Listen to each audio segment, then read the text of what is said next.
খোলামেলা যেই বেশি পড়ে তার কাজটা বেশি পাওয়া যায়। মানে এটা এখন আসলে এভাবে প্রচলিত হচ্ছে বা অভ্যস্ত করছে। হ্যাঁ, বারিশ আপুর সম্পর্কে আমি নেগেটিভ কিছুই বলবো না। ওই যে ১ম এই বললাম ড্রেস যার একটা রুচির ম্যাটার উনি ক্যারি করতে পারে। আর বারিশ আপুর সাথে নিজেকে মিলাবও না কারণ উনি এখন অনেক বড় পর্যায়ে চলে গিয়েছেন এবং উনি খুব ভালো করছেন। আসলে পপুলারিটির উপরে তো অনেক কিছু ডিপেন্ড করে। ছোট্ট অভিনয় করেছিলাম। তারপরে আমি কানে ধরেছি আমি আর কখনো অভিনয়ে যাব না। কারণ আমার কাছে মনে হয় ওই জায়গাটা না অনেক অনেক হার্ড ওয়ার্কিং একটা ব্যাপার। না যেটা ছিল সেটা মরে গিয়েছে একটা অভিনয় করার পরে। আমি আগে জেনে নেই আমার কাজটা কোথায় হবে, কোথায় কি হবে সবকিছু ফাইনাল হওয়ার পরে। ঈদের সময় আসলে আমাদের ব্যস্ততাটা খুব বেশিই যায়। দেখা যায় একেক দিনই ২-৩টা করে কাজ পড়ে। আর এখন শেষের টাইম এখন হচ্ছে আস্তে, আস্তে কাজের প্রেশার গুলো বাড়ছে। বাড়া থেকে আর কি কমছে। শেষের মোমেন্ট তো এখন শেষের দিকে আস্তে, আস্তে এভাবেই করছি আরকি। আমি কিন্তু একটু রুড আপনারা জানেন কিনা জানি না। আমি আমার কাজের ক্ষেত্রে প্রফেশনাল খুব স্ট্রিক্ট অ্যান্ড প্রফেশনাল। সো আমি সবসময় আগে জেনে নেই আমার কাজটা কোথায় হবে, কোথায় কি হবে সবকিছু ফাইনাল হওয়ার পরে। আর রিসেন্ট হচ্ছে আমি বাইরের কাজগুলো কমিয়ে দিয়েছি। আমি আমার নিজের একটা করে নিয়েছি।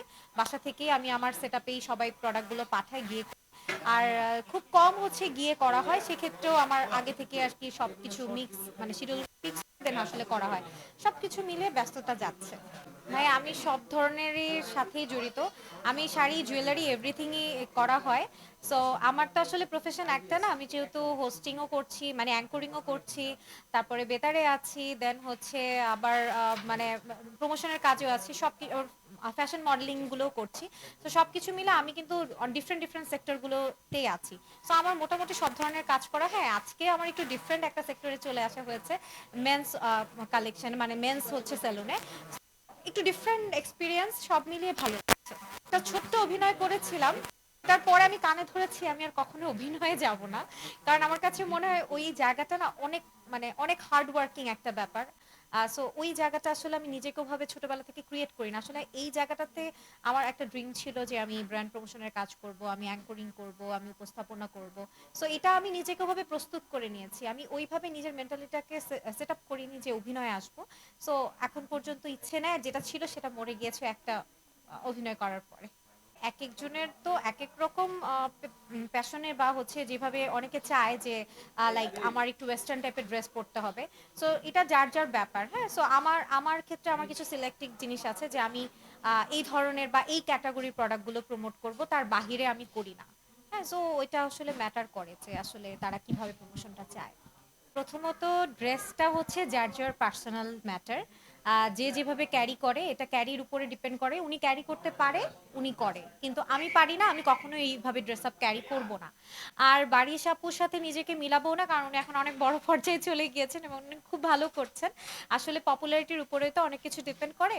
সো ওনার আসলে নিজের যে জায়গা থেকে ওনার কাছে মনে হয় যে হ্যাঁ উনি এটা ক্যারি করতে পারবে বা ওই জায়গা থেকে উনি পড়তে পারবে এজন্য পড়ছে। বাট অনেকে এটা মেনে নিতে পারছে না কারণ আমাদের একটা মুসলিম কান্ট্রিতে আমরা বসবাস করি। আমরা একটু গুছিয়ে চলাফেরা পছন্দ করি। আর উনি যেটা করছে সেটা আমাদের জাস্ট আমাদের নায়িকারা বলিউডের নায়িকারা হচ্ছে ক্যারি করে। সো এর জন্য আসলে মানুষ ওভাবে মেনে নিতে পারছে না। সো এটা যার ম্যাম খোলামেলা যেই বেশি পড়ে তার কাজটা বেশি পাওয়া যায়। এটা এখন আসলে এভাবে প্রচলিত হচ্ছে বা অভ্যস্ত করছে। আপনি যে বেশি খোলামেলা পড়বে তার কাজের প্রেশারটা বেশি আসবে, তার কাজের অফারটা বেশি আসবে। আসলে রিজিক যার ব্যাপার। এই জায়গায় আমি বলব যে রিজিক এমন একটা জিনিস যেটা নিজেরটা নিজেরই। এটা আপনি চাইলেও অন্য কাউকে দিয়ে দিতে পারবেন না। উনার রিজিকে যা আছে উনি সেটাই করতে পারবে। অ্যান্ড মেইনলি কথা হচ্ছে যে হ্যাঁ, বারিশ আপুর সম্পর্কে আমি নেগেটিভ কিছুই বলবো না। ওই যে ১ম এই বললাম ড্রেস যার একটা রুচির ম্যাটার উনি ক্যারি করতে পারে এবং আর উনার আরেকটা জিনিস যেটা আছে সেটা হচ্ছে যে উনি মিডিয়ার ইয়াদের সাথে খুব ক্লোজ। হ্যাঁ, সো সে ওইভাবে লাইফস্টাইলটা লিড করে। এইজন্য উনি পারে।